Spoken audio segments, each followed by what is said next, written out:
Olá, eu sou o Raoni Kuzma Oi, eu sou a Beth Auríquio. E eu sou o Hulk Janelli, o invasor.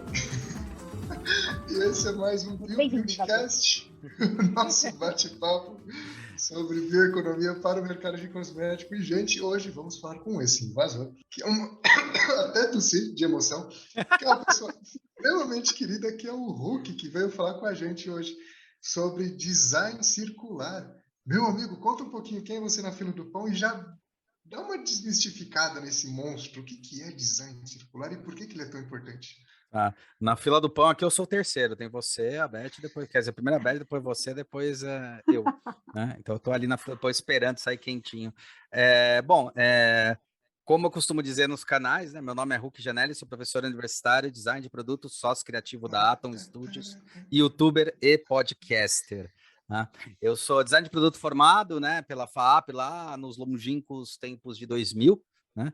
E logo que eu me formei, eu fui fazer especialização, não, já fiz a especialização na própria FAAP, né, que a gente escolhia entre PV e PP na época, que é projeto produto e programação visual, né? Eu sempre brinco que parece PV e PP, parece dupla de sertaneja, né? PV e PP, né? Sertanejo. Neném e PP, né? Umas coisas assim. Mas era isso. O que na época era conhecido como desenho industrial e hoje é conhecido como design, é o mesmo modal, né?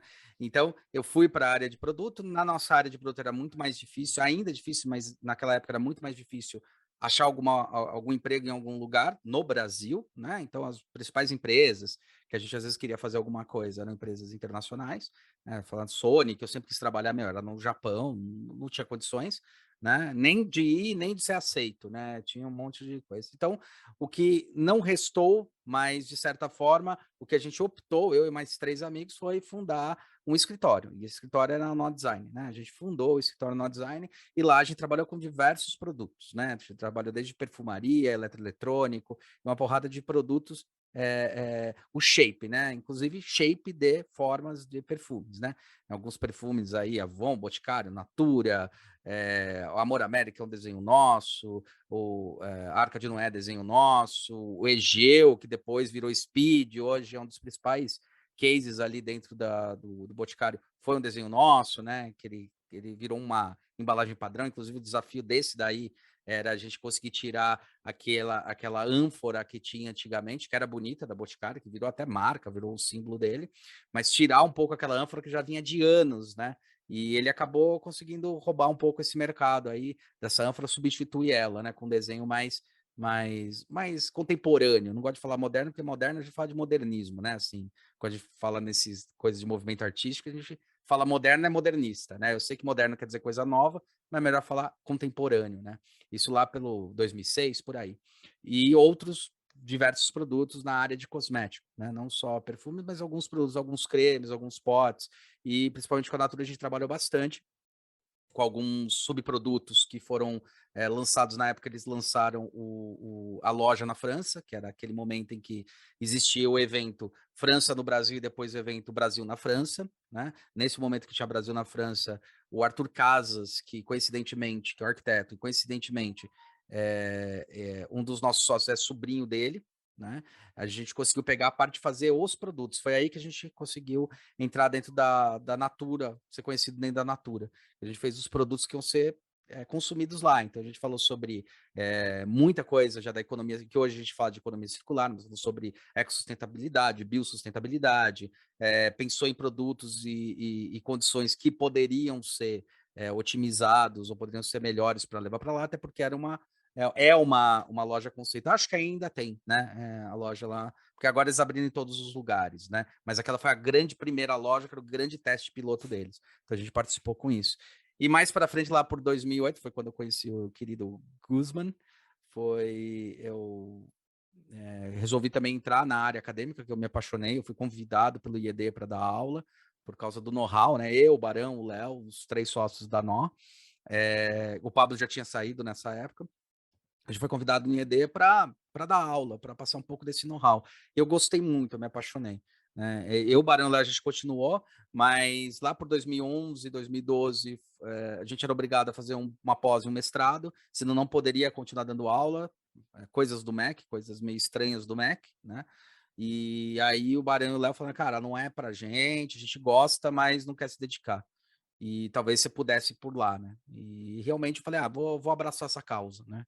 Então foram mais 7 anos aí depois estudando para conseguir aí o diploma de mestrado, né? Que eu fui fazer pós, depois fui fazer mestrado, enquanto isso trabalhando, tendo a empresa e diversas outras coisas. Então, se fosse, hoje eu sou sócio de uma empresa que é a Atom Studios, tá? É eu e o Song, eu sou designer de produto, como eu disse, e o Song ele é administrador. E ele é um administrador que entendeu o olhar do design como estratégico, né? Por já ter tido empresa e tal, e eu entendi o olhar estratégico para melhorar o design. Então a gente se encontrou aí no meio, foi basicamente isso, a gente se encontrou no meio e fundou a Atom. E hoje a Atom ela tem uma proposta ainda de fazer os projetos que a gente costuma fazer, né? Tem alguns, não sei se você vai mostrar o vídeo, mas tem alguns baldes aqui atrás que a gente faz, alguns outros produtos, uma linha e tal. E a gente posiciona também muito as marcas, né? Faz pesquisa de campo, qualitativa, quantitativa, de acordo com a necessidade do cliente e do case. E a gente percebeu que o design ele precisa ser melhor divulgado, né? Ele tem uma prostituição aí da palavra, como tudo, né? Que é criado, tem a prostituição. Então, design thinking, todo mundo agora faz design thinking, design circular, todo mundo fala o que é design circular, design em si, todo mundo fala o que é design, mas ninguém fala direito o que que é, porque fica dourando demais a pílula às vezes, né? Então, aí, como é que a gente se posicionou no mercado perante isso? Não só com os projetos, mas a gente se posicionou. Também tem a história dos prêmios, né? A gente se posiciona também com o prêmio, indo para prêmio e tal, isso ajuda, mas a gente se posicionou para o mercado leigo, né? Então, o YouTube hoje, ele é uma linguagem para o mercado que está começando, para esses alunos que estão começando, mas para o mercado leigo que a gente acha leigo, qualquer pessoa. Não, às vezes é um industrial, que é o cara mais leigo, e que para ele é importante contratar um bom serviço, né? Entender a ponta de toda a jornada de serviço. Entender que design não é desenho, mas é entender o projeto de ponta a ponta, né? Analisar o projeto sobre todas as óticas e todas as vias. A gente já tem um olhar circular, sempre teve, desde o surgimento lá em 1850, né? Mas agora está sendo muito questionado isso, está sendo muito reverenciado e se tornou isso que a gente chama de design circular, né? Ou a economia circular, que seria a lógica melhor para se falar. Então, o que, que é o circular? Né? Um círculo. Tipo, é simples, é um círculo. Um círculo ele fecha nele mesmo, né? Então, como é que eu posso ofertar produtos, serviços e coisas que podem fechar nele mesmo? Eu posso sair de um início e retornar para ele novamente. Quais são as formas e possibilidades, né? O que, que a gente chama realmente de um design ecossustentável, né? O que, que a gente chama desses tipos de produto, até para tirar alguns pré-conceitos e até pós-conceitos, tipo, design ecológico, design circular, só tem que ser com madeirinha, com coisa. Não, não é por aí, né? Você tem muito estudo em vários setores e várias áreas que o importante é entender o ciclo, olhar o ciclo. Não importa se está usando madeira ou não, não importa. É olhar o ciclo e como esse retorno vai ser feito, né? E entender os potenciais em cada mercado. Então a gente sai de uma economia da escassez, que era como era baseado, e entra para uma economia da abundância que a gente fala, né? Que é a economia que o que eu descarto, sim, é um subproduto de algum outro tipo de produto que vai ser produzido. Então eu boto isso nesse círculo, né? É isso que seria basicamente quando a gente fala de economia circular, e o design circular está falando em fechar esse projeto. Então, quando eu penso o projeto, eu não penso só o desenho dele, eu não penso só a descartabilidade, eu penso depois descartado, quando ele vai entrar e onde ele pode entrar. E algumas empresas já começaram a perceber que isso é um ativo, então eu posso, com o próprio produto que eu descartei, pegar ele e voltar para meu meio de produção, ou voltar para um outro ponto de fábrica, até abrir um subbraço para desenvolver isso. Então, nesse sentido que se fala, né? Do coisa circular. Óbvio, pensar ele, analisar é complexo, tá? Tem vários pontos, mas o conceito não é complexo. O conceito é simples, né? É um círculo, eu tenho que sair de um ponto e chegar nele novamente, né? Eu costumo dizer até que não é tão um círculo, é mais uma espiral, né? Eu chego no mesmo ponto, mas talvez num nível elevado, né? Então não é dar a volta no mesmo ponto, mas é chegar no meu ponto. Então quando ele pode voltar para a linha de produção, não necessariamente ele pode voltar para o mesmo meio, mas ele pode voltar para um outro meio de produção. Então isso faz o conceito da economia do design circular, do projeto circular, e a economia circular é enxergar esse via como um potencial lucrativo, né? Então, quer dizer que eu posso ganhar dinheiro com isso? Pode, né? Então, ao contrário do que muita gente acha que não pode, pode. E eu costumo dizer que já quem percebeu isso há anos e anos atrás foram os catadores de lixo, né? Que já perceberam que dava para fazer uma economia aí que ninguém prestar atenção, e agora as empresas elas têm que começar a serem catadoras de lixo também, terem a mesma consciência que esses caras têm, né? É muito legal. Eu já estou pensando em várias perguntas, Raul, Tá mas bom. começa você. Não, fica à vontade, Beth, por favor. É justamente isso que ele toda essa entrada, né, dessa história que já vem há tantos anos, que é você aproveitar aquilo que você trabalhou e reaproveitar, e a gente pensa na melhor embalagem do universo, que é a casca da fruta, né? Uhum. Você fala, essa é a melhor embalagem do universo, como é que a gente faz então para aproveitar? E daí veio o tema do ITCBio, que pensa sobre isso já há muitos anos, de como aproveitar resíduos de cascas de frutas, e a gente vê não só o ITCBio, mas outras empresas trabalhando com isso também. A tua experiência com esse tipo de design, você já teve alguma empresa que chegou para você e falou assim, olha, não só a madeirinha, como você falou, né? Eu tenho este resíduo aqui, como é que a gente pode transformar isso numa embalagem, né, de uma própria indústria que trabalha com frutas e voltar isso e fazer disso uma embalagem? Você já teve alguma experiência assim nesse Teve, sentido? infelizmente, poucas perto do que deveria ter, né? Mas já teve. Uhum. Teve muito com polpa de papel, com frutas, com essas coisas, não tanto, com esses condimentos. Mas Uhum. com polpa de papel a gente trabalhou com bastante coisa, com repensar, principalmente pensar se eu vou fazer um meio de produção, se eu vou fazer um produto, sei lá, plástico, alguma coisa, como eu posso retornar ele para o sistema novamente, quais são os ciclos que Uhum. tem. Então, a gente trabalha muito nessa ponta, que é a ponta do que mais exigem da gente, é essa ponta da indústria padrão. Então, como eu posso transformar a indústria padrão? Né, como eu posso retransformar ela. A gente já pegou alguns produtos assim, e a gente já pegou também conceitos. Quando a gente fez o negócio da Natura, que eu comentei aí, o que aconteceu? Que são alguns exemplos que estão dentro da lógica da economia circular e eu acho importante colocar, tá? Então, olhar também não só para o subproduto, né? Você tem a embalagem da fruta, tudo isso que é muito importante. A gente chegou a fazer, aliás, um produto bio que tinha uma cápsula hidrossolúvel, que era um bioplástico, que Legal. sofria hidrossolúvel, que ia na ponta de um lapisinho, assim. Depois virou até moda esse negocinho, então a gente vinha com uma semente na própria embalagem da Natura, foi um dos conceitos que a gente fez. Então o cara ia jogar a embalagem no chão e ia crescer uma Uhum. árvore ali, né? Ah, legal. Isso é o que a gente chama de tácito, né? Então é Uhum. até interessante isso que você perguntou, porque existe um preconceito, tá? Em Uhum. relação a alguns pontos, né? Por exemplo, a gente tem aí duas divisões, né? A gente tem os produtos biodegradáveis, que têm ações biológicas para degradação, e a gente tem os outros que são degradáveis através de outras maneiras, que não são com efeitos biológicos. Mas uma coisa que eu costumo brincar é que o que não é do biodegradável, tudo é biodegradável sobre alguma ótica. Tá? Certo. Então, você tem o metal é biodegradável, o plástico é biodegradável, e várias coisas vão sofrer uma Uhum. degradação em algum momento. Na verdade, são Uhum. degradáveis, tá? Então, eu brinco Uhum. desse biodegradável para quebrar um pouco alguns paradigmas, né? E daí eu chego na tua resposta aí. Uma delas é que quando a gente para pensar que tudo é biodegradável, então qual é a conta que a gente tem que fazer? Qual a verdadeira conta da economia circular que a gente tem que fazer? É a conta da casca? Qual é a conta que a gente tem que fazer, né? Então a gente tem aí três conceitos muito fortes, que é o conceito das pegadas, pegada de carbono, a pegada waterproof, né? A pegada Hídrica. de água, Uhum. né? E a pegada social. São os três grandes pilares disso daí. E isso está inserido dentro da economia circular e dentro dessa estrutura. Então, Perfeito. se você não faz um projeto que vai embater tudo, talvez você esteja agindo erroneamente, achando que é aquela crítica que eu falo. Só usar a casca é legal, mas o que isso está impactando? Socialmente, estruturalmente, quanto de lavagem tem, o quanto não tem.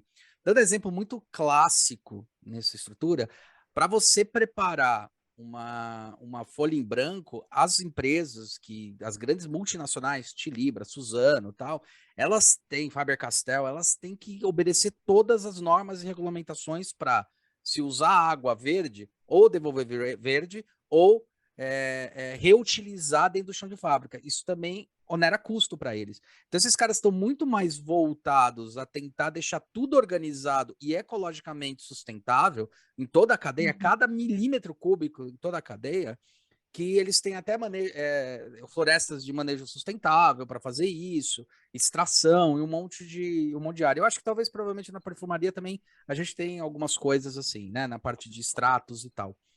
Eu nunca acompanhei de perto, mas Sim, é bem possível ter, né? com certeza. Então, o que acontece? O que tem que se pensar é esse ciclo. Um ponto que a gente chegou, então falando sobre isso, um ponto que a gente chegou foi, quando a gente foi chamado para fazer a loja da França, da Natura, um dos pontos que era em conta é queremos levar produtos brasileiros, naturais, e levar Uhum. para a Natura na França. Afinal, a Natura ela tem essa bandeira, ela levanta muito forte e investe bem pesado nessa bandeira. Isso tem que falar, tá? Investe pesado. Apesar Uhum. do primeiro lugar de ecologicamente correto do Brasil ter aparecido foi o Boticário, né? Acho que 89, com o Parque do Boticário, lá no sul e Isso, tal. isso, isso. A Natura é que A comprou Fundação a Boticário Fundação de Boticário, Preservação à Natureza. que é Uhum, muito uhum, legal. A Natura acabou levantando isso como bandeira, né? Olha como foi uhum, importante, né? Então, o que acontece? Na loja de lá, aí eu dou alguns exemplos desse conceito, né? Na loja lá, eles queriam algumas coisas, queriam trabalhar, por exemplo, com o capim dourado, né? Esse é um exemplo muito bom que a gente usa. Então, o capim dourado, ele é só feito num lugar no mundo, no Jalapão, que é aqui no Brasil, uhum. Tocantins, tal, perto de Tocantins, lugar de difícil acesso, mas tem acesso, tal, você vai de Jeep, quer dizer, difícil acesso hoje em dia nem tanto, mas você vai de Jeep, tal, e a gente foi até a comunidade para ver, né, a possibilidade de produzir aqueles coisas. Qual foi a nossa mentalidade? Não vamos, antes da gente desenhar qualquer coisa, vamos ver o que a comunidade consegue produzir. Tá? Porque uma coisa é você vir com desenho e tentar mudar o know-how. Aí você está você está afetando a estrutura social dele. Impacto Tem um social impacto negativo. social enorme. Então não adianta eu desenhar Uhum, alguma coisa, quero isso aqui em capim dourado. Mano, os caras não têm o know-how. E talvez eles tenham que refazer tudo, talvez tenham que mudar muita coisa. Isso é complexo pra caramba. Tá?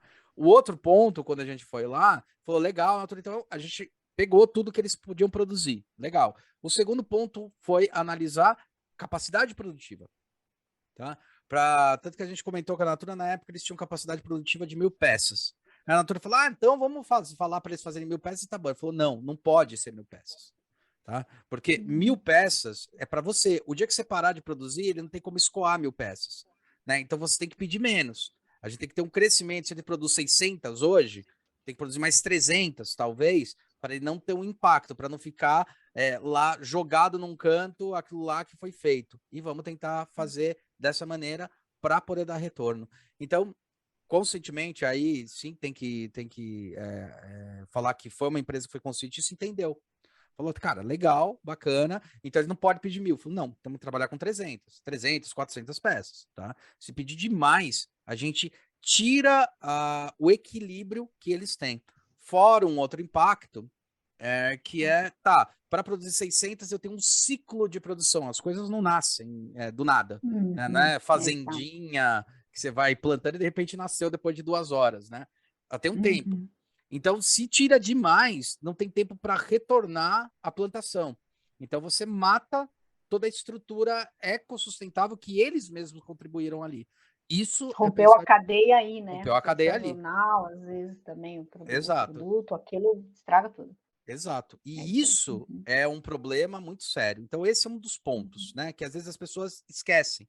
Né? Fala, mas pô, vai ser muito melhor para a empresa. Imagina, eles 600, vamos mandar eles fazer 1.200, vai ser lindo. Aguenta, a terra uhum. aguenta. Eles conseguem, eles podem. Quanto a gente pode fazer crescer a mais sem, depois que a gente sair, não dê merda. Porque afinal, queira ou não queira, a Natura tem um tempo de existência ali. É uma empresa que Uhum. vai pedir aos poucos. Depois do momento, talvez pare de pedir, ou talvez mude de ideia, ou talvez normal. Só que a gente tem que ter essa responsabilidade no pedido. Então, isso é pensar de uma maneira circular. Né?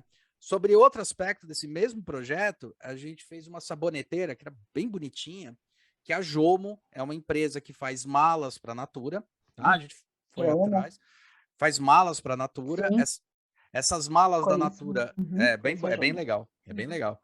Elas fazem essas valizes, né? E usam como valize o EVA. O EVA é que nem o do seu chinelo, é esse material, né? É uma Uhum. borracha, né? Um polímero, uma borracha. E ela é muito usada nessas maletinhas fofinhas de criança, isso tudo é EVA, né? E daí, o que acontece? Eles fazem um processo que é conhecido como vacuum form, tá? Nesse vacuum form, quando é feito, você usa uma chapa, esquenta ela e faz o formato que você quer com o auxílio do molde. Só que daí, vamos dizer, você fez uma bolha. Para fazer essa bolha, é um círculo, que é meia esfera, tá? Uma bolha, vamos dizer isso daí. Né? Geralmente, o processo é conhecido como bolha mesmo, mas é uma bolha, vamos imaginar uma bolha, uma meia esfera. Fiz. Só que para fazer isso, eu não pego uma placa redonda e coloco no molde. Eu tenho que botar uma placa quadrada. Quando faz a bolha, sobra os restos. Aí eles recortam. Então, com a Jomo, o que a gente fez? A gente entendeu esses resíduos, tá? Que são resíduos. A gente parece meio brincadeira, mas é verdade. Resíduos de varredura, que o pessoal sai varrendo e tirando, que é o que sobra da produção. Pegou esses resíduos e, junto com eles, já estavam desenvolvendo uma tecnologia de pegar esses resíduos e, através do molde prensado, prensar esse material e deixar ele fazer novos moldes com o resto que usa. Então, a gente transformar ele numa nova matéria-prima. Isso. Legal, perfeito. Por quê? O que acontece nisso, né? O EVA ele tem um problema sério na produção, que é o problema dos plásticos, que aí é relevante a gente discutir.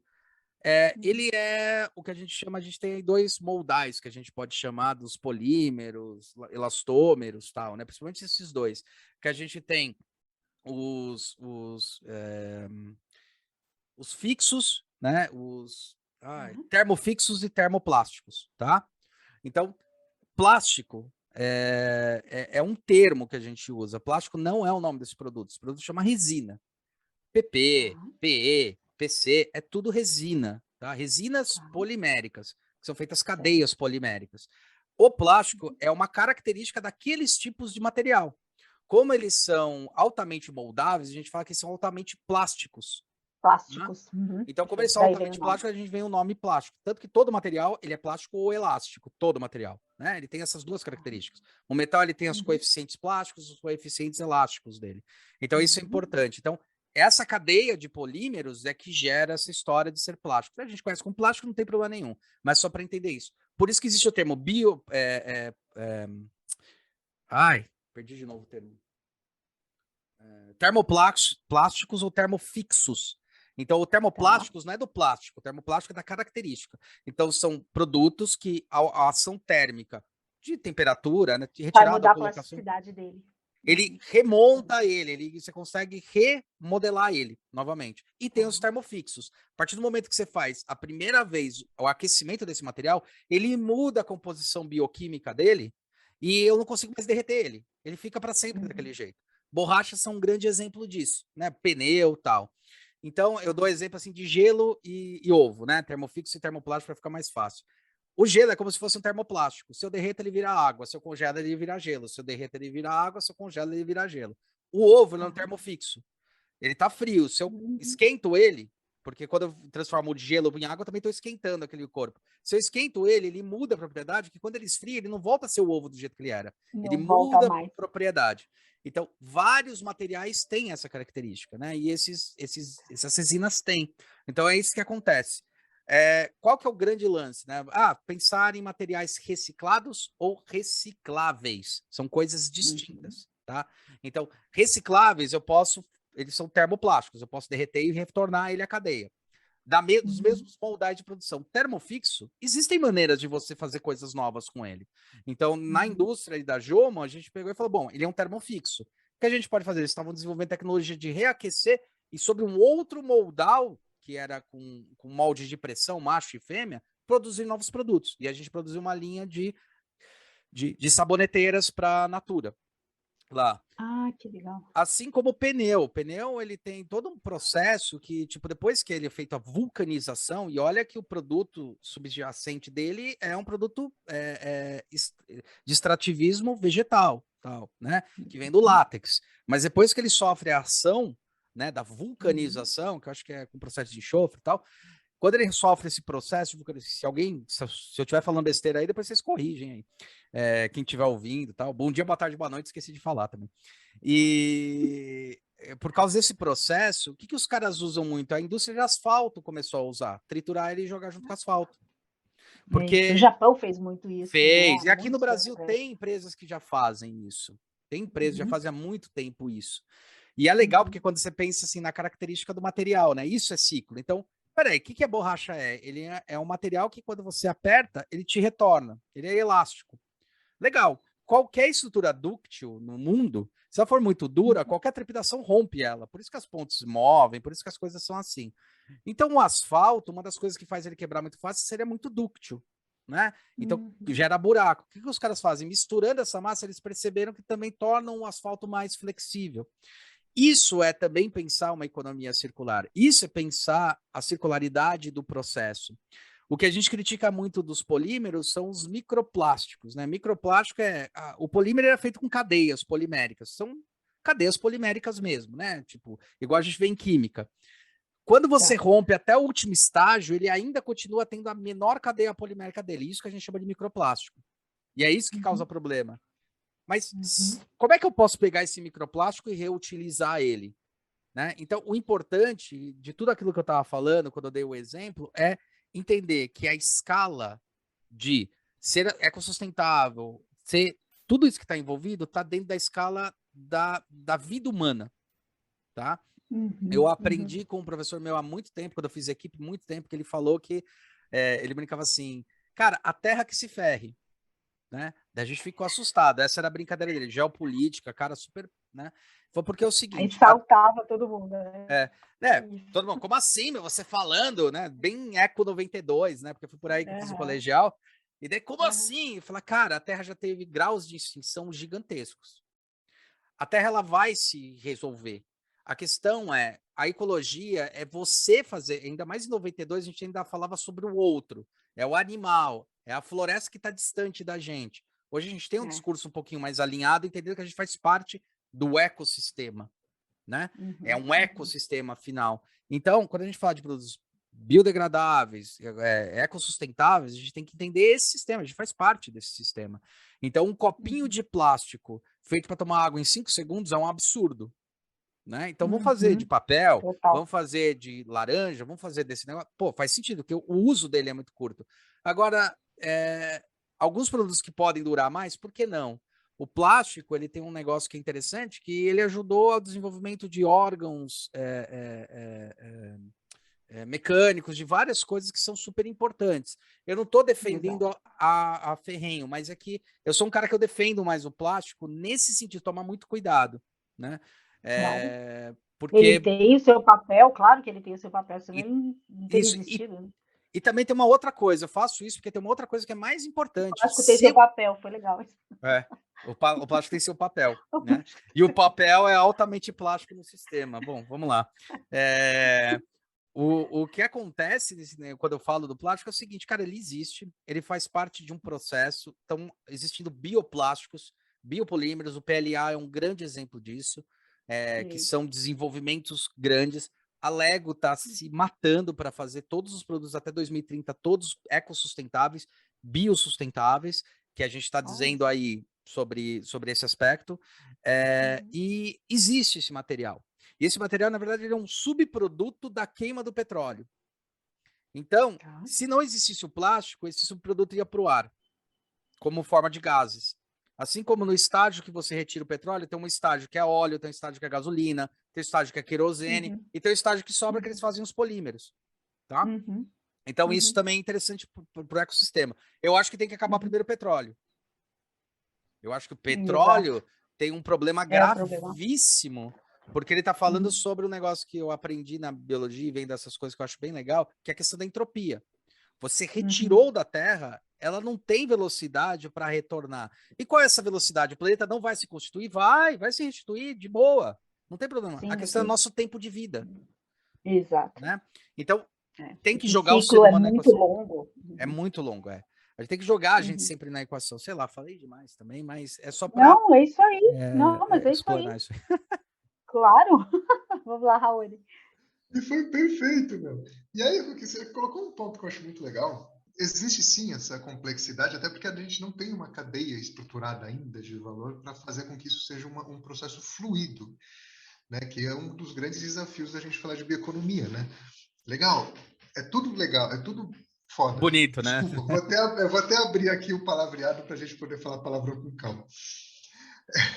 Mas existe uma demanda de construção da indústria para trás, que ela é muito negada, né? E aí eu queria muito ver com você, porque assim, os pontos que você colocou, fica muito claro que sim, existe um desafio, uma compreensão de uma complexidade. Por outro lado, existe uma competitividade que isso gera que é monstruoso, principalmente pensando em aumento de portfólio, aumento de modelagem de negócio, ou aumento de novos produtos, simplesmente compreendendo o fluxo natural das coisas, né? E aí eu queria te fazer uma pergunta, talvez com um pouco de acidez, e fica super à vontade para responder do jeito que você colocar no coração, que é o seguinte: a gente ainda não faz isso por falta de acesso de conteúdo, como o que você trouxe para a gente, que você deu uma aula aqui fantástica, ou porque a gente tem probleminha? A gente tem Probleminha. uma A gente alta tem um probleminha. preguiça de fazer a coisa acontecer, porque é muito cômodo apertar o play e a coisa sair. Sim. Existem duas linhas de narrativa aí que eu acho bem legais. Agora eu não vou lembrar dos pensadores, mas são muito boas. Uma é que você pode fazer as coisas de uma maneira mais aos poucos e ir crescendo. Que o que eu percebo na minha jornada de mercado é que funciona com mais eficiência, tá? E tem uma outra que é realmente se arrancando o band-aid de uma vez, que eu acho que é mais drástico, tá? E para mim, eu percebo, quando eu ouvi esse conceito há uns 3, 4 anos, eu falei, pô, interessante, de repente o drástico funciona. Mas eu vi o quanto isso é assustador e as pessoas não estão preparadas, tá? O grande exemplo foi a pandemia, que me que esclareceu muito isso. A gente não mudou porra nenhuma na pandemia, desculpa, não teve nenhuma mudança. Não existe. Ah, sair volta pro normal. Que normal? Tipo, o que você tá falando? O que mudou? Mudou porra nenhuma. Mudou nada. Tipo, a única coisa que falaram, ó, galera, fica em casa, porque para diminuir o grau de contaminação, tudo bem? Acabou. E todo mundo entrou num pânico, num desespero, numa coisa assim. Tô falando sobre alguns aspectos. Óbvio que tem outros que tem que ir nos lugares, tal. Mas esse desespero mostrou uma coisa que eu adoro, uma frase eu lembrei na hora da frase do Men in Black, tá? Eu acho filme, só para comentar, né? Eu gosto muito de ver filme. Eu acho que filme ele reflete muita coisa que você pensa naquele momento, ou do que você quer criticar ou discutir. Eu tava até, foi uma coisa muito engraçada a gente falar nisso. Ontem eu vi o último capítulo a quarta temporada do Família Dinossauro. Voltou a ter na Disney. Cara, eu fui relembrar, eu era pequeno quando eu vi, tipo, você sabe como é que é o último capítulo? O último capítulo eles acabam com uma fauna inteira. Aí eles vão tentar resolver jogando inseticida para tentar devolver a fauna, mas mata o resto da flora. Aí eles falam, puta, então pra gente evitar isso, vamos jogar uma bomba para poder resolver. E eles escurecem o sol. E daí o último capítulo, eles falando, cara, entramos em extinção, obrigado pela existência, eu acho que a gente não se vê mais, até nunca mais. E acabou. Então ele faz Nossa, uma Ô, crítica assim, louco. filha da puta, eu fiquei olhando, falei, cara, esse Serrinha. capítulo é de 94. Eu falei, puta que eu pariu! Que Oh, os foda, caras estavam prevendo, obviamente, tudo, que já era previsível, foda. né? Então, a família dinossauro, eu comecei a ter uma leitura curiosa, até vendo os capítulos, e agora eu tive certeza de que somos nós os dinossauros. E não a gente tá falando de dinossauro que foi extinto. Somos dinossauros no modo de agir, entendeu? E Então é isso que é vamos legal. destruir tudo. Essa família dinossauro é isso. Então achei muito curioso isso nesse aspecto. Por que eu tô falando isso? Porque eu acho que quando você faz com dosagem é um pouquinho menos dolorido. No filme Men in Black tem uma frase que eu achei excelente, que me lembrou no começo da pandemia, que foi o Jay lá pergunta pro Kay, né? O Tommy Lee Jones responde pro Will Smith, ele fala, mas por que não conta para todo mundo? As pessoas são inteligentes, elas vão entender que tem alienígenas por aqui. Ele vira e fala, cara, uma pessoa inteligente, um grupo é ignorante, é burro. Aí você fala, porra, pegou pesado. O que aconteceu com o álcool logo no primeiro dia que falaram pandemia, fecha a casa, compre álcool? Acabou o álcool, subiu o Se preço. mataram Teve nos gente se matando, supermercados. brigando no Exato. supermercado. Galera, ninguém falou que assim, acabou o mundo, você não pode mais sair. Falou, fica em casa, que é mais seguro. Olha o O tamanho da regra coletivo que foi destruiu mudada. tudo. É Destruiu verdade. tudo. Então, tem essa ação. Então, isso é importante. O que eu quero dizer? A ação das empresas, elas correspondem, elas refletem. O que eu venho percebendo no meu estudo, na minha jornada de carreira, elas refletem o que o público quer, né? Elas refletem de certa forma. o que a internet permitiu é o público falar com mais velocidade, mais rápido, falar, não, isso aqui é ruim. E não esperar 10 anos até descobrir que aquilo lá é ruim. Ou descobrir que não quer aquilo. Ou descobrir que aquilo não é legal. E pela mesma forma, a internet permitiu com que você divulgasse muito mais rápido a informação. Isso é super positivo. Então eu sou super contra quando falam, a internet... Não, a internet é uma coisa incrível, maravilhosa, espetacular. Beleza? Aí você tem a desinformação e a informação. Vamos ensinar as pessoas como ter informação. Tá? Dentro disso, o que eu percebo na fluidez é que o ser humano, quando o ser humano ele decide isso, a gente estuda muito, e agora a gente está sendo exigido com o tal design thinking e tudo isso, que já é mais velho do que andar para trás, mais velho que 2000, tá? Começou com o design lá atrás, mas agora veio à tona, que é o olhar sobre o humano como centro das suas ações, tá? E reflexões para fazer produtos, ofertar ou não, ou tomada de decisões, a gente percebe que o público é que dava o termômetro. Esse produto é bom, esse produto não é bom. Às vezes vai para o mercado, ele testa e fala se é legal, se não é. Tem produtos que surpreendem, você fala, caramba, mas achei que não ia vender, por que que vendeu? Né? Você tem essas respostas, e pesquisas qualitativas e quantitativas, que a gente faz, a gente consegue chegar nesses dados. Para chegar nesse ponto que você está falando, eu sei que eu dei uma volta, mas é para me justificar no ponto que eu vou falar. As empresas, elas começam a mudar a partir do momento que esse público é o consumidor delas e que elas são altamente responsáveis, sim. Não adianta jogar a responsabilidade para a empresa. É merda, culpa é da empresa. Sempre jogar a culpa para o outro. É minha responsabilidade. É nossa responsabilidade. Eu sei que eu tenho minha responsabilidade, minha parcela de culpa, ao, por exemplo, às vezes não separar o lixo, ou às vezes a fazer alguma coisa assim. Tenho a minha parcela, entender isso, né? Entender que tem. Então, assim, as empresas elas começam a ser forçadas a isso. Então, você tem primeiro. Por que começa com empresas que têm mais dinheiro? Porque as pessoas com mais dinheiro, todo mundo fala: olha, precisa ser colado, senão eu não vou consumir essa porra. Mas essa pessoa que tem dinheiro tem escolha. Eu posso ir para um produto ou para outro produto. Não importa se aqui vai custar R$ 1.000, aquele 1.500. Não é que nem aqui que a gente briga por R$ 5 ou 5,50. Então, o cara, ele já começa a ditar a regra ali em cima. Fala, não, meu, se isso aqui não tiver fibra de bambu, coisa de coco, não quero, meu. A Mercedes foi o primeiro carro que já está em linha de produção que tem fibra de coco dentro do estofado, sabe? Estamos começando a discutir isso nas empresas. A gente tentou fazer a casinha aqui também, mas não são as empresas que produzem. Então, o know-how vai começando a se desenvolver mais. As pessoas exigem. Conforme as pessoas vão exigindo, e algum player esperto que eu digo inteligente, não esperto, esperto parece esperteza, inteligente, entra e fala, opa, tem um nicho, as pessoas estão olhando para isso. Se eu fizer, eu tenho uma vantagem estratégica. Porque as empresas veem são vantagens estratégicas. Aquela velha história que a gente fala, a empresa vê negócio, beleza, mas sabe como é que você ganha mais dinheiro? Entendendo o que o público quer e atendendo essa demanda. Então o público ele é o termômetro. Ele é o grande termômetro ali no final. Quem é responsável pelos produtos de consumo e as coisas são os indivíduos. Não adianta jogar a culpa para as empresas, tá? Não adianta. Elas têm culpa a partir do momento, ou elas têm a parcela de culpa delas se elas não fazem nada. Mas se elas não fazem, sabe o que acontece? Elas quebram. Ou o mercado quebra elas, ou elas se quebram. Né? Aquela famosa frase que é ridícula. Tem duas frases que são muito ridículas no mercado. Uma é: o cliente sempre tem razão. Não, não é. Às vezes o cliente está enganado, tá? Porque as empresas tentam defender. Não, às vezes você está enganado, você está indo para o lado errado. E a outra é: eu sempre fiz desse jeito e funciona. Aí está o erro. Você tem que mudar, negão. O mundo mudou. Você fez sempre desse jeito e acha que está certo, é óbvio que você vai. E a gente vê isso em histórias de empresas grandes que eram no Brasil e que quebraram e que foram indo. Eu acho que a Victorinox já se reinventou, não estou lembrando agora de cabeça, mas são empresas que elas vão quebrando. Por quê? Eu sempre fiz desse jeito, cagado, o mundo mudou. Estão exigindo biopolímeros, ecossustentabilidade, né? Você vê essas coisas que tem nas tabelas de nutrição, as pessoas estão começando a entender a saúde delas como parte de um sistema maior. Então, isso, o impacto quem gera é o consumidor. O consumidor começa a exigir, as empresas começam a ter que fazer. Óbvio, as políticas que existem do governo determinam. Fala, cara, se agora tem que ser, se não tiver água tratada e tal, você não pode mais produzir.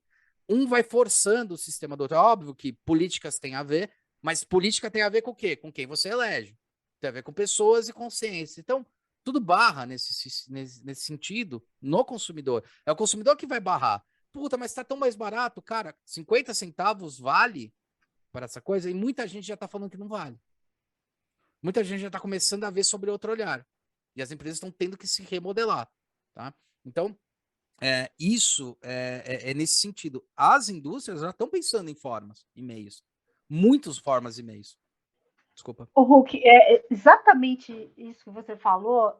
Eu fui a uma palestra 3 anos atrás, onde uma pessoa da Unilever estava mostrando uma embalagem de shampoo, que ela era cinza escura, totalmente feita com plásticos reciclados de outras embalagens, e que quando você faz aqueles beads e aquela mistura, aquilo fica cinza, Isso. e que o consumidor não aceitava. E aquilo era tão importante, como eu estou trabalhando para que o mundo seja mais sustentável, mas o consumidor não está aceitando. Exato. E aí eu fiquei com aquilo na cabeça, falei, poxa, mas por que isso não é comunicado em campanhas dizendo, se você comprar este frasco e não este, você está contribuindo para um mundo menos poluído, tal, tal, tal. Eu não vi ainda isso, mas hoje já é muito mais compreensível, mas o consumidor ainda rejeita uma embalagem que não é um PET cristal, transparente e lindo, de uma que é leitosa ou acinzentada. É exatamente isso que você falou, o consumidor dita a regra. Então, às vezes, os produtos são rejeitados por uma embalagem reciclada, né? Ou feita com plásticos reciclados. E eu lembrei justamente disso. Exato, e é legal isso que você está falando, porque daí a gente entra no outro ponto. Então, o que é o design circular? Cara, se está sendo rejeitado pelo público, o que eu posso fazer? Indústrias que reciclam, o que vocês podem fazer para mim? Hoje em dia a gente já consegue fazer cristal reciclado. Pode fazer produto virgem com material reciclado. E isso é Olha porque o só. mercado exigiu. Então, porque assim, não adianta você virar para o público e falar, olha, embalagem sustentável. Existe um negócio que chama o design emocional, existe a emoção dos produtos, que é uma coisa que não é racional, não adianta, por mais que você queira racionalizar essa história, tá? Tem um livro muito bom, que é o Rápido e Devagar, Duas Formas de Pensar. Deixa eu ver se ele está aqui para ver o autor. Eu não lembro agora o autor, mas ele é um cara bem conhecido, ele fala sobre 2 sistemas, o sistema 1 e o sistema 2. Eu adoro os nomes que ele dá, porque ele não fica inventando, dourando a pílula. E ele fala, o sistema 1 é quando eu olhei e percebi. O sistema 2 é quando eu quero dar nome às coisas. E eu tenho o sistema 1 toda hora aflorado. Quem é designer trabalha com esse sistema 1. Ele é obrigado a trabalhar com esse sistema 1. Esse sistema 1 não é aquele sistema que alguém vai falar. É aquele que a gente identifica. É que nem um psicólogo trabalhando. Ah, mas isso você quis dizer por aqui, né? Não sei não. Vê direito, porque eu acho que é isso. A gente faz a mesma coisa. É isso que eu falo. Como o público determina? Cara, as empresas estão correndo atrás? Estão. Cara, a gente precisa de produtos sustentáveis. As pessoas estão começando a brigar. Puta, mas as pessoas não vão abrir mão de algumas coisas. Às vezes abrem, às vezes não abrem mão. Tá, como a gente pode fazer dentro do design circular, fazer agora elas engendrarem isso dentro do sistema? Faz parte da gente, faz parte das profissões. O designer, por exemplo, o design circular tá nisso também. Fala, tá, como é que eu posso? Tá, só dá para ser cinza? Então, qual é a estratégia que eu falei? A Unilever investe pesado, a 3M investe pesado, tem várias empresas que investem pesado nisso, sabe? Então, como é que eu posso fazer isso? O que um designer poderia responder nesse momento? Que talvez eles tenham feito. Cara, ao invés da gente usar como produto de embelezamento, a gente usa como um subproduto interno. Depois a gente vai externalizando conforme for melhorando esse produto. É uma solução, mas eu não tiro do mercado. Ele tem, vamos ver o que a gente pode fazer com ele. Isso é um raciocínio que uma pessoa comum que não está na área não vai perceber. Não vai, não adianta. É a mesma coisa que falar para você: olha, esse aqui é um produto biodegradável, muito legal. Você vai lá e bota o produto que não fica. Tem reação. Não vai rolar. Fala, puta que merda, cara. E agora? Agora a empresa de polímeros, né? Ela tem de resinas, ela tem que começar a se investir nisso. 3M investe nisso, Baço investe nisso pesado. Aqui no Brasil tem a Braskem, que investe pesadíssimo nisso, melhorando os polímeros, com parceria. Por que o público não entende? Porque foda-se. É tipo assim, imagina tudo isso. Eu tô falando um monte de coisa para você. Falei, olha, esse produto é legal, mas olha, vem aqui. Você já caiu nessas conversas, obviamente. Olha, mas vem aqui. É o seguinte, é que o processo de cisalhamento do material e o fechamento do molde em relação à pressão de PI que tem para poder fazer o negócio, dá um problema na hora que vai fazer isso. Você vai ficar olhando e falar, cara, dá ou não dá para fazer? Resume para mim, pelo amor de Deus. É a mesma coisa, não adianta a gente exigir do público, falar, olha, criem consciência. Este produto, ele é bio, o cara vai olhar e falar, mano, que É a merda que é isso, educação, velho. a compreensão, a comunicação precisa ser Nossa, para lá Tem que ser para a linha deles. E Uhum. não, e tem que ser para a linha deles. A OMO percebeu isso muito bem, né? Eu dou o exemplo da OMO, que é uma que eu lembro claramente, assim, na nossa história, que tem várias outras, mas essa é muito clara na nossa história de vida aqui. Que a OMO, ela falava assim, olha, meu sabão tem bolinhas de... Eu sempre dou esse exemplo, porque esse exemplo é o que eu lembro, que todo mundo lembra. Bolinhas de O2, de oxigênio O2 na embalagem, que ajuda a deixar mais branco. O cara falou, peraí, o que ele quis dizer? Que deixar mais branco? Foda-se a bolinha de O2. Um químico podia, assim, tá passando mal, falando, nossa, que fantástico, que sacada. O cara falou, eu não entendi metade da propaganda, outra metade é deixa mais branco, é isso? Exato. Eles começaram a entender como eu faço a pessoa entender, o público entender, que eu pode ficar tranquilo que eu deixo mais branco. Vai atingir o que ela quer. Se sujar, faz bem, deixa a sua criança brincar, é isso que você está preocupada, você não vai ter desenvolvimento cognitivo. E daí eu te entrego. Então, aí está a responsabilidade do design, aí está a responsabilidade dos projetos. É que a gente entende essa linguagem e fala, a melhor forma de comunicar não é falando ABC, é comunicando através de uma outra linguagem, mas continuar fazendo o que faz. Tá? Uhum. Então, isso que é a linha de coisa. É óbvio, eles comunicam. Quando eles fizeram essa embalagem, eu lembro deles comunicarem em um monte de lugar, mas ninguém vai lembrar. Uhum. Ninguém lembra.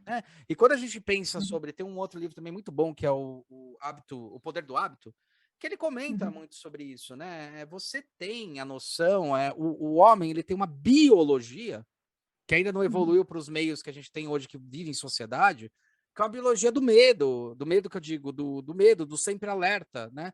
Então, uma notícia alarmante vai chamar mais atenção de você. Por quê? Porque é alarmante? Não, porque te chama a atenção, porque biologicamente você está preparado para agir. Para se defender, para fugir. Exato.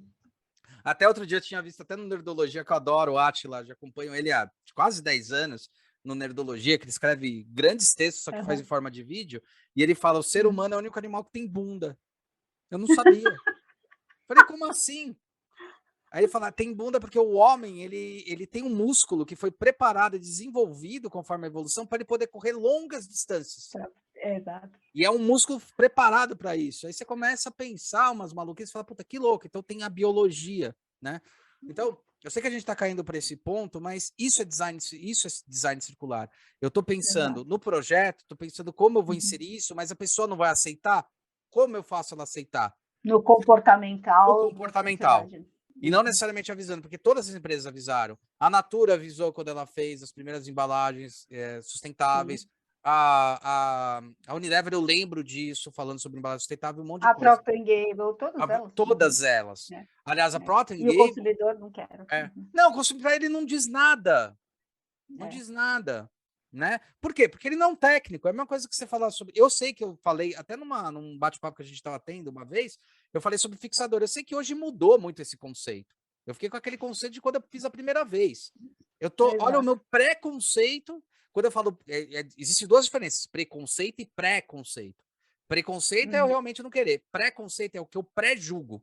E as pessoas têm pré-julgamentos. Normal. Eles podem se tornar um preconceito ou não. Ou só um pré-julgamento. Né? Que nem eu falar, fixador. Aí você fala, olha, hoje em dia já não é mais fixador, as coisas evoluíram pra cá. Evoluiu. Exatamente. Então, exato. Às vezes e o que você falou da internet é importante, desculpa te cortar. Não, você tem a rapidez de procurar alguma coisa que você tem dúvida, tá ali na mão, você procura, dá uma estudada, fala, opa, é tão fácil esse acesso ao conhecimento, né? Então, graças a Deus que temos isso, e não aquelas enciclopédias enormes que você ficava lá, e quem não tinha enciclopédia dançava, ia para a biblioteca. Né? E teve uma universidade britânica, já um tempo atrás, que fez uma análise, agora não vou lembrar que universidade, mas era na Inglaterra, que eles estavam comparando a Britânia com a quantidade de informação que tinha no Wikipedia. E o grau de acerto e erro era igual, era equivalente. Olha. Sabe? Porque as pessoas que vão lá, elas colaboram e vão participando. E daí a gente chega num outro ponto, que é um ponto importante, que a internet surgiu para isso. Hoje em dia a gente está falando realmente de um mundo sem fronteiras mesmo. Hoje eu acho que a gente chegou um pouco naquela história do Imagining Ai, caramba, como é que eu perdi o nome, né, dele? Do Beatles lá, do Beatles. John Lennon. John Lennon, obrigado. Do John Lennon, que ele fala, né? The words without countries, né? Without sem as fronteiras, né? E a gente está nesse mundo sem fronteiras. E as pessoas já estão se definindo isso. Então, aí você tem grupos que eles vão batalhar por coisas que são relevantes. E cada vez mais está acelerando esse processo. O que está acontecendo é que as empresas estão tendo que se reinventar cada vez mais rápido. Porque fala, meu, o público não aceitou, bicho, a gente vai ter que se reformular, né? Mas quem determina é ele. Então, assim, pondo nesse aspecto aí que vocês até perguntaram das indústrias, as indústrias estão correndo. As indústrias estão querendo correr, elas precisam. Tá? Tem algumas indústrias que já estão com consciência muito brava em cima disso. Quem está determinando esse pé que eles estão indo é sim a sociedade de consumo. Ela está determinando isso. Ela é muito relevante agora. Ela já foi irrelevante quando a gente fala de consumo de massa da década de 50. Hoje ela é extremamente relevante. Né? E não é por acaso que as empresas estão começando a patinar, e agora até melhorar, mas elas estão começando a patinar em tipo, como é que eu oferto um produto? E é por isso que empresas como Google, como Facebook, estão valendo bilhões. Elas estão vendendo conhecimento, elas estão vendendo informação, como você movimenta, como as coisas acontecem. Né? Aí você tem os dois jeitos de você fazer a manipulação, mas as pessoas têm que ter um pouco mais de consciência. Então, o design circular fala também sobre isso, fala sobre esse comportamento que um designer estuda para poder determinar, olha, teu produto, empresa é espetacular, mas o público não está preparado para aceitar. Nós vamos fazer um jeito para que ele entenda e aceite. Ah, faz propaganda, ele não vai entender, ele não vai querer ver, é chato, é um saco, é um porre, ele não vai entender, não vai querer ver. Ele vai querer consumir aquilo que deixa ele bonito, por exemplo, beleza, sobre esse universo da estética cosmética, cara, que é muito mais do que só beleza, cosmética interna, externa, um monte de coisa que está relacionada. Bem-estar. Bem-estar. Cara, o que uma pessoa quer? Se sentir bem. Acabou. A única sensação que eu quero é me sentir bem. Né? Eu quero me sentir bem, linda, maravilhosa, saudável, tal. Cara, eu não sei o que tem dentro desse produto, eu não sei, tipo, aí é a responsabilidade das empresas fazer certo. Porque se elas fizerem errado, na hora que ele consumir, vai merda. E daí a empresa quebra. Então, isso força o mercado. Um lado puxando o outro força. Mas as empresas também têm que melhorar as suas comunicações. Nunca deixarem de falar o que é, mas públicos diferentes, distintos para comunicações diferentes e distintas também, para tentar evoluir. Então, nosso trabalho também dentro do circular, do Raoni, né, que a gente faz bastante, entendeu? O Raoni estuda essa percepção da pessoa o tempo todo ali, o que é. Tipo, então ele tá falando assim, não é que um produto desse não vai funcionar. Por exemplo, você deu o exemplo da própria Unilever. Não é que o produto vai funcionar, é que para o que você quer não vai. Mas então para onde a gente já consegue mudar? Será que a gente já consegue colocar na tampa? Será que a gente consegue fazer uma coisa colocando em tal lugar? Já está mudando isso. E aos poucos as empresas vão evoluindo e falar, olha, pra você me vender mais resina, negão, você precisa fazer PS cristal. Porque esse tipo de trabalho que o Raoni faz, que a gente faz, por exemplo, até puxando a sardinha, puxando mesmo, é assim, a gente consegue pegar o produto e falar, ó, Unilever, você desenvolveu o produto, cara, a gente precisa de um produto cristal porque o consumidor não está aceitando esse, a gente pode usar para outro. O comportamento dele não vai aceitar. Então, continua desenvolvendo. Então, a gente consegue avisar as duas pontas. Uma ponta do cliente e a ponta da empresa. Falar, melhora para tal lado que a gente consegue ofertar porque a gente identificou. Né? Então, são esses tipos de ação, assim, que falei pra caralho. Incrível de novo. Excelente, né, Raoni? Incrível. Nossa, tá fantástico. E aí, uma coisa que eu queria até pra gente poder ir fechando, gente, que já faz 1 hora que a gente já tá aqui. Tá Se quiser, incrível. Pode ficar mais, tá? Fica tranquilo. Maravilha. Não, fica tranquilo, fica tranquilo. É sucesso. Isso aqui é incrível. Poxa, muito bom. E, Hulk, uma provocação. Eu gosto muito do teu tipo de provocação, porque, assim, fica muito claro, acho que pelo menos pra mim, mas aí eu queria ver também, Beth, qual que é a tua percepção disso? Porque quando a gente fala nesse universo, seja bio, seja tech, seja lá qual for, sem a devida compreensão, acolhimento das pessoas, compreendê-las como gente, não importa o que você vai fazer, se não bater percepção de valor na ponta, na linguagem que ele está, no universo que ele está, tudo que está da porta para trás fica irrelevante. Então é legal esses pontos, porque fica muito claro que puxa, legal, existe uma abertura da indústria. existe uma abertura tecnológica, existe uma estruturação possível para que isso tudo saia do papel e seja de fato coerente de ponta a ponta. Mas muitas vezes falta simplesmente aquela ponta de entender quem vai comprar, né? E, tipo, entender o que é valor para ele.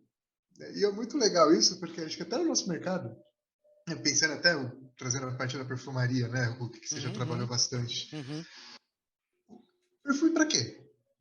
O que é legal? Porque, assim, o que é interessante dessa relação da percepção? Se é o cheiro pelo cheiro, Downy resolve. Cara, é um amaciante que tem perfume, resolveu, está cheirosinho. Então, o perfume ele não é simplesmente o cheiro, tem um ritual. Tem algo que transcende por trás. E se a gente ficar simplesmente naquela coisa, te entrego algo sustentável porque eu sou sustentável, também não vai dar certo. Então, eu queria muito ouvir um pouco de vocês dois, até pela experiência que vocês trouxeram. Eu acho que está fantástico isso tudo. O papel da pessoinha ali na ponta. O papel de fato das pessoas dentro do universo, do contexto que são delas e não nosso, que estão aqui na ponta de trás do negócio. Não sei se eu fui claro, gente. Foi. Beth? Não foi, não. A gente está aqui, eu estou pensando exatamente assim, dentro do design circular, a fragrância e o que aquilo traz para a pessoa, como encaixar tudo isso, né? Como você falar que você precisa fornecer um produto que tem uma fragrância, um odor a melaleuca, que é muito agressivo e forte, mas que aquilo é tão bom, faz tanto resultado para sua pele, se você tem lá uma acne. E como é que eu olho aquele produtinho e falo assim, nossa, isso aqui vai me fazer um bem, mas ele tem um cheiro horroroso. Como é que eu transformo isso? Porque ele é tão poderoso. Gente, o dia que eu conheci a melaleuca, eu quase joguei pela janela. Falei, que horror! Que cheiro de barata tem isso. Sério, hoje, eu só não bebo melaleuca porque deve ser meio ruim. Mas é uma coisa tão maravilhosa e tem uma agressividade tão forte assim nas notas dela. Como é que aquilo me conforta? Como é que eu olho um produto e falo, nossa, isso daqui... eu perguntaria para o Hulk, transforma isso daqui para mim numa joia, por favor, porque Assim como o ela é frasco. muito agressiva. Exatamente. Como é que a gente faz? Então, aí cai num ponto que eu acho o ponto mais delicado de todo o nosso processo: pesquisa e análise, tá? E não é fácil. As pessoas, elas querem inovar, mas elas não estão preparadas para inovar, principalmente as empresas. As empresas, elas têm que entender que elas têm que ter um budget para investir em inovação. E é um budget que eles não têm que entender como perda, eles têm que entender como investimento futuro. Empresas fazem isso, fazem. Microsoft faz isso há milhões de anos, e tem empresas aqui no Brasil que já fazem, as multinacionais já fazem. Elas entendem que aquilo lá não é uma perda, é um investimento de retorno. Quando a gente fala para negócio, vamos falar de negócios para as pessoas, né? Para as pessoas que têm negócio que podem ter querer ouvir. É simplesmente o seguinte: você lançou um produto, fez um sucesso. Seu produto vai ter uma curva de aceitação, que é até uma hipérbole muito semelhante a qualquer curva, né? Ela tem um topo, tem um entendimento, aí depois ela cai do nada, ela cai muito rápido. Quando ela está ali no topo, você tem que já estar começando a entrar com o segundo produto para se manter. Mas o segundo produto não é igual ao primeiro. O primeiro, ele teve relevância no mercado porque ele fez sentido para o mercado, para o consumo, para o momento, para um monte de coisa. Vamos dizer que você fez um produto na década de 80, ele fez sentido porque ele era altamente, falava sobre várias coisas tecnológicas. Nossa, olha, tem engrenagem, tem não sei o que lá, tal. O mercado começou a mudar. As pessoas, a gente fala de uma consciência aí de 10 em 10 anos, geracional, tá? Então, as pessoas começaram a mudar, falar, peraí, mas agora não é o mecânico, o que importa é a música que está me entregando. Então, aí ela fala, bom, o mecânico o pessoal já aceitou, já entendeu o que eu faço. Vamos para o segundo estágio, né? O segundo estágio é entregar uma música relevante. O terceiro estágio é transformar a música para qualquer lugar. O quarto estágio, até chegar no estágio, vai evoluindo. Essa evolução acontece, é uma evolução humana. E as empresas de tecnologia, elas foram as primeiras a entender isso, até por uma necessidade. Por que startup faz sucesso do jeito que startup faz? Porque ela atende a necessidade daquele público. E onde ela quebra? Quando ela para de atender. Tá? Quando ela para de atender isso, então essas curvas de crescimento fazem parte de qualquer empresa, em qualquer setor, em qualquer momento. A gente tem muito uma crítica aqui no universo do brinquedo. Aliás, tem uma coisa bem legal que é brinquedos da nossa infância que tem Netflix, que é fantástico, assim, para entender estrutura e estratégia de empresa, né? Tem estratégia da Mattel, estratégia da Lego, estratégia, né? Tipo, tem um produto, mas tem a estratégia. Tá falando só sobre brinquedo que é feliz e legal. Qual foi a estratégia? Isso que é muito legal. Então, quando a gente fala nisso, a gente está falando em entender esse público, é ir a campo falar com eles, trocar uma ideia. E a gente tem estágios para isso.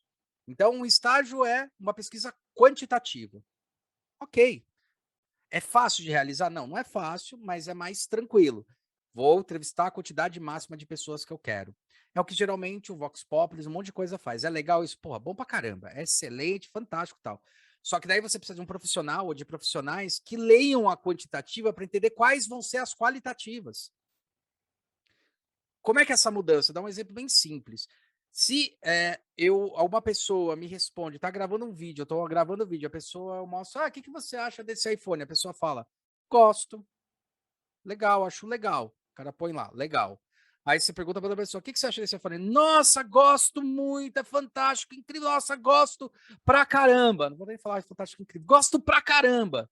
Aí o cara fala, qual é a resposta quantitativa quantitativa vai te dar? 2 pessoas gostam. O que a qualitativa vai te dar quando alguém faz essa leitura? Que a gente tem essa prática. Designer tem essa prática. Tá? Ele é moldado para ter essa prática. A gente olha e fala: peraí. Né? Hold the phone. Segura um pouco aí, cara. Porque um falou que gosta, mas não estava empolgado. O outro estava extremamente empolgado. Eu já percebo um abismo gigantesco entre um e o outro. Isso é um exemplo. O outro exemplo é quando as pessoas podem falar não gosto. E várias empresas já cometeram esse erro. Ah, não gosto. Então vamos parar de produzir. Aí vai ver, não é que ele não gostava do produto, não é que ele não gostava da coisa. Ele simplesmente falava, a borda aqui podia ser maior.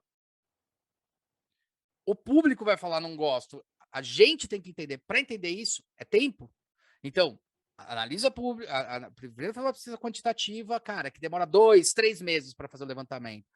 Para com uma equipe, entende qualitativamente o que eles quiseram dizer, propõe estratégias, tipo, questões, quais são as teses que estão dentro disso, que a gente chama de tese, mas é a pergunta. Por que pessoas responderam isso e pessoas responderam aquilo? A gente tem, inclusive, ferramentas para alocar isso. Aí a gente seleciona pessoas que estão nos quadros, que a gente fala dos stakeholders, a gente brinca até que a gente gosta dos extreme stakeholders, os extremos daquilo que a gente está pesquisando, o cara que odeia puramente, o cara que ama, porque eles são descartáveis. Porque o que odeia, talvez odeie por uma coisa que não tem nem a ver com o produto, tem a ver com a marca, como uma experiência ruim. E o que ama, aí, tipo, qualquer coisa que se empurra, ele ama. Que é o que as empresas costumam falar, olha, essa pessoa ama, lógico, ela ama o produto. Você perguntar para mim sobre Lego, cara, eu vou defender Lego até dizer chega, mas eu sou Lego lover. Eu vou fazer o quê? Tipo, né? Eu sei dos defeitos que tem, mas eu, sabendo das coisas, eu já sou Lego lover. Eu amo tudo que os caras fazem, né? Praticamente. Então, existe isso. Daí você pega esses dados, transforma em qualitativo. No qualitativo a gente identifica. Identificando agora é momento de voltar à ação. E agora eu não estou falando sobre quantidade, eu estou falando sobre qualidade de informacional. E essa qualidade quer dizer o quê? Eu vou até o público que eu determinei, 30, 40 pessoas. Você às vezes entrevistou 10 mil e você precisa de 30, 40 que você nichou, pontuou, adequou. E até, a gente fala, até criou personas, não existe uma persona para uma marca, existem várias, inclusive para momentos diferentes. Perfumaria, isso acontece pra caramba. O perfume que eu uso para trabalhar não é o perfume que eu uso para sair, não é o perfume que eu uso para ir para balada para seduzir. Tanto homens, mulheres, ou mesmo você não importa, não é o mesmo perfume. Não é o que eu Não é uso mesmo... segunda, ou terça, ou Não é. quarta. Eu, às vezes, mudo completamente de humor e Não uso é. outro perfume. Exato. Usa outra coisa, que são cores, são tendências. Então, você identifica essas pessoas que são de momentos. Identificando, você vai fazer uma qualitativa, que o Raoni também trabalha bastante com algumas coisas assim, que é avaliar. Eu vou lá e entrevisto. Quanto tempo demora para entrevista? Cara, você acha que o podcast está longo? Já tive entrevistas de 4 horas falando com uma pessoa. Que a pessoa era tão chave dentro do grupo que a gente entendeu que tinha, que a gente foi falando, e como é que a gente falou? Você gosta? Não, você vai conversando. Um dos jeitos que a gente brinca para começar a entender isso é, me conta uma história sobre uma experiência que você teve.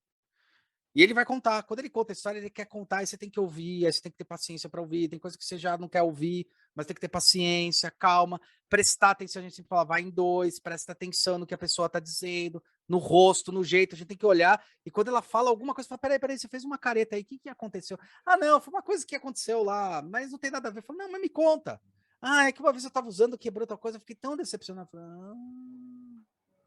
Aí você começa. Aí você pega esses dados, coloca em vários gráficos que a gente tem, que é gráfico de empatia, jornada, percepção do usuário, uma porrada de gráfico, entende a demanda, fala, meu, são essas as demandas, e faz análises críticas. Com isso, você pode demorar muito tempo. Então, você pode demorar mais 3, 4 meses para levantar e depois compilar esses dados, para fazer muito bem feito. Compilar esses dados. Compilou, só que o que sai disso? Cara, sai público. Não sai só o mercado naquele momento, sai público, sensação, intenção, quais são os produtos que eu posso ofertar ou não. Às vezes é o que eu falo. Quer ver economia circular nessa história? O cara fala, vamos jogar fora, fazer um novo produto, não tá vendendo. Aí você fala, cara, pega o molde, sabe essa barreirinha aqui que tem aqui? Essa lascadinha? É isso que tá incomodando a boca na hora de beber. Não é que ele não gosta do produto e nem da embalagem. Isso tá incomodando. Tira 1 milímetro. É só isso. É. E daí tem aquela famosa, mas eu paguei você só por isso? Não, você pagou para eu saber que isso resolve, para fazer você gastar menos. Né? Então a gente tem muitas estratégias assim que funcionam. Então a empresa ela tem que estar aberta a entender isso. As empresas fazem isso, cara. Natura fez isso para fazer Amor América, tá? A gente tinha um documento que a gente recebeu que era um relatório com umas 300 páginas. A gente recebeu esse relatório. Foram 2 anos de pesquisa na América inteira, América Central, América Latina, mais México, que eles querem que a América do Norte, entendendo quais eram as culturas, jeitos. Foram contratados pessoas que eram antropólogos, foram contratados fotógrafos, mandado para esses lugares para gerar um relatório, cara, que ajudou. Tanto que ajudou tanto no momento em que a gente, olha só que coisa louca. A gente teve um momento do projeto em que, tudo bem, eles queriam fazer um perfume para cada um, eram 5 perfumes, que era o conceito Amor América. Eram 5 perfumes: Amazônia, Terra do Fogo, México, Andinos, e tinha mais um que eu sempre esqueço. Então, beleza. Eram 5. A gente desenhou esses 5, com todas as bases de pesquisa de cada país. Teve um momento que a Natura virou e falou assim, cara, produzir tudo isso vai ser muito custoso. Vai ser muito caro. 5 moldes, 5 coisas, porque a gente vai querer criar os 3 produtos. O que a gente fez? A gente fez esses produtinhos aqui, tá? São esses 2, tem mais um. O que aconteceu? Por causa da pesquisa que a gente tinha em mãos, a gente não chutou.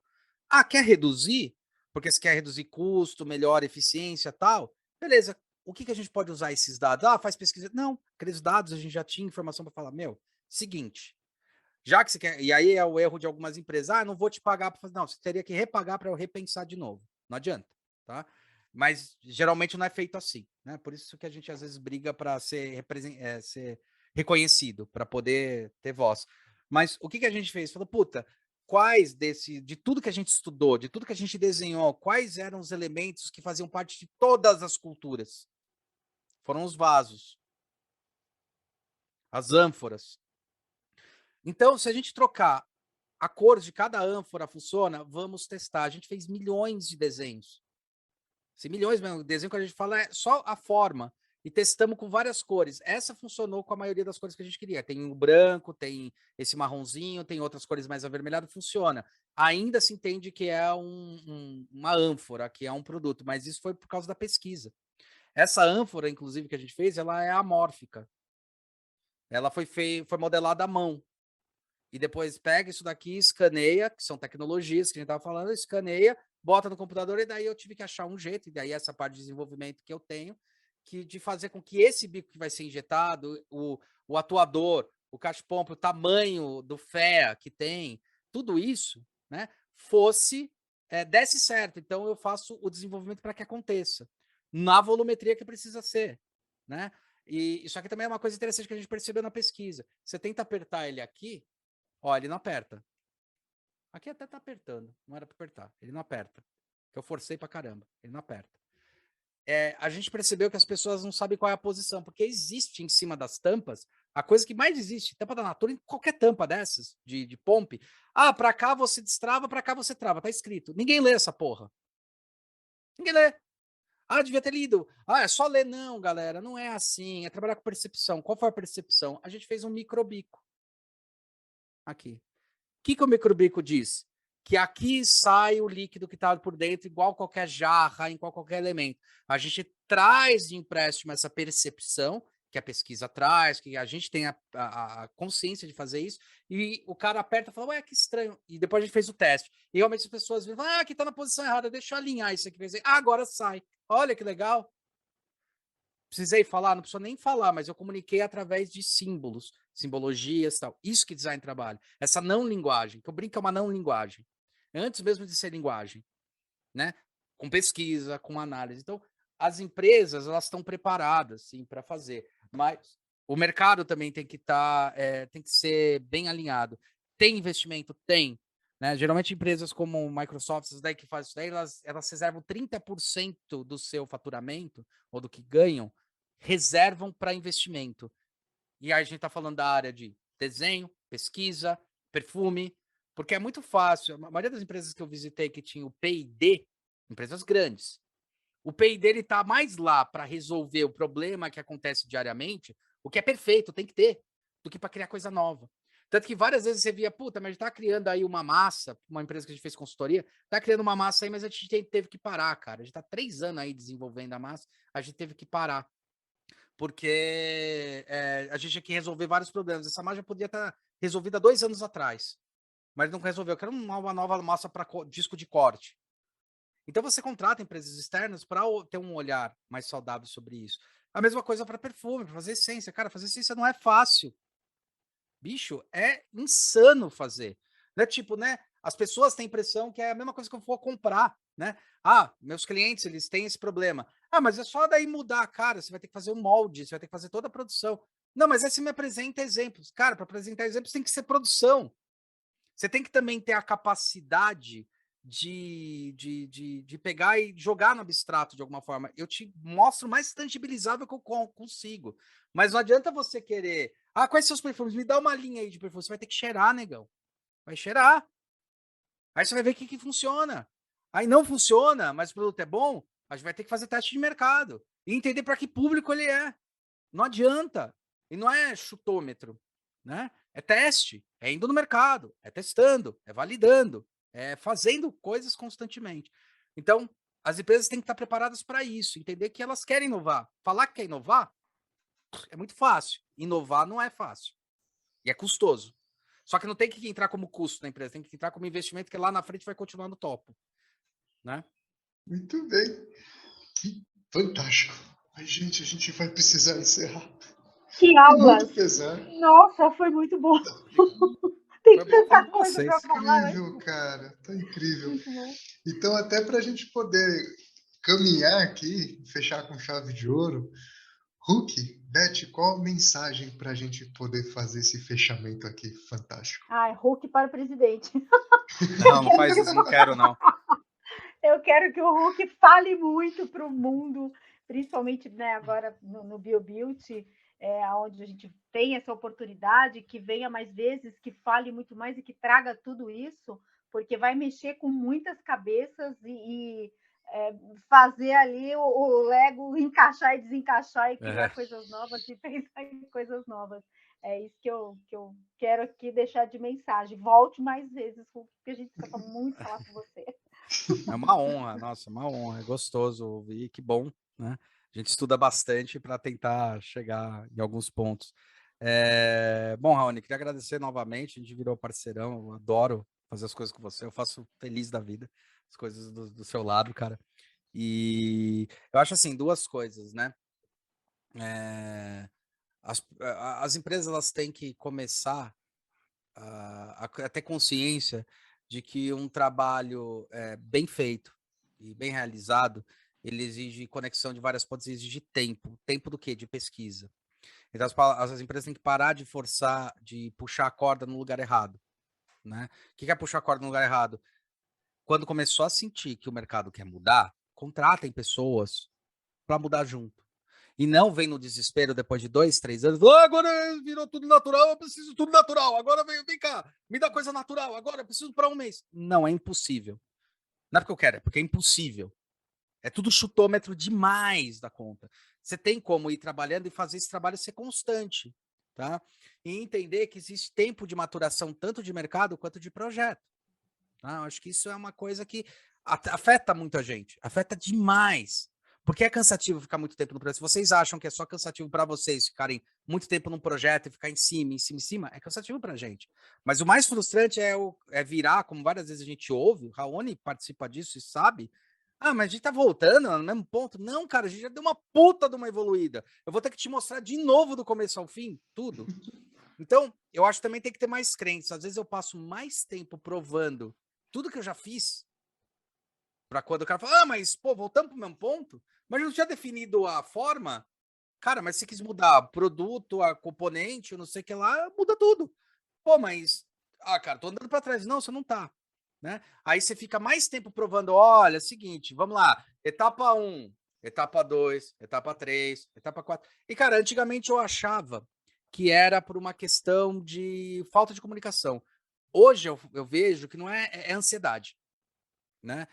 Porque, por exemplo, tem clientes que eu me comunico o tempo todo com WhatsApp. Eu até mando, ó, estamos fazendo teste nisso.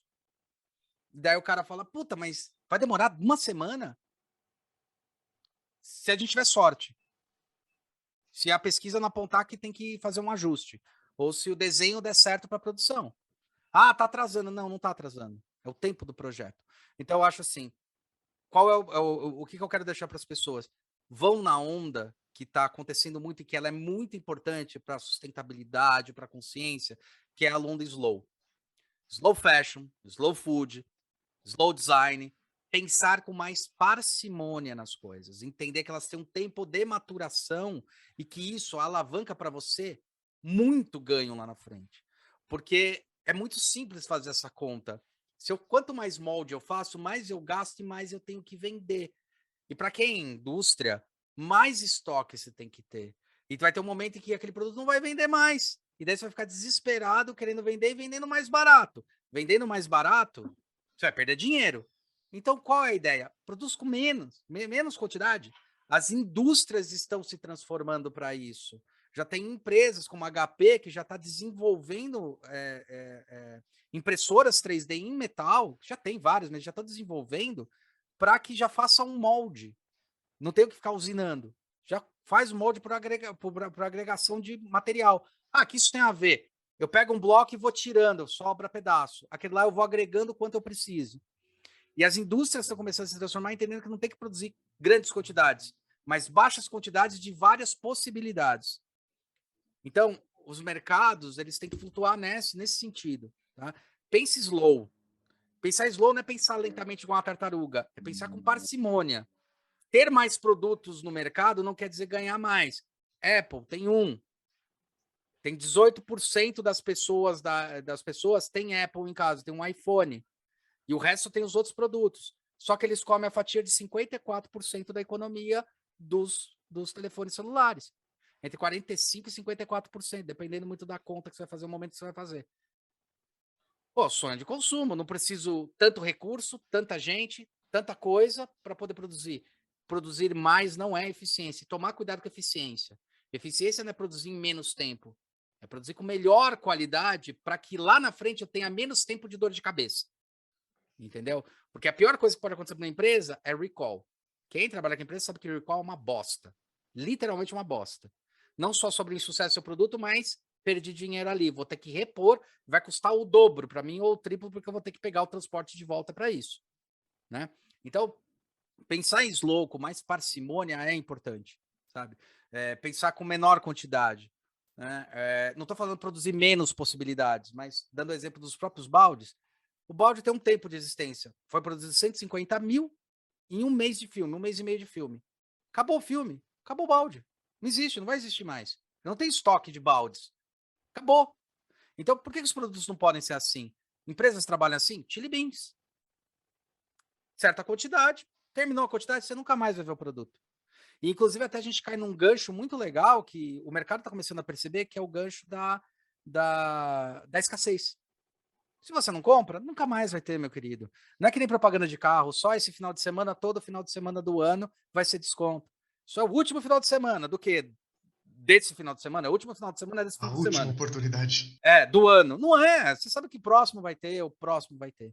E tem nicho, tem mercado. Então as empresas têm que estar preparadas para isso. Né? E quando você exige uma pesquisa, você que trabalha com fragrância, de desenho, de análise, de um monte de coisa, saiba que ela tem que ser constante e ela não demora porque a gente é lerdo. Pelo contrário, a maioria daqui é muito rápido para fazer.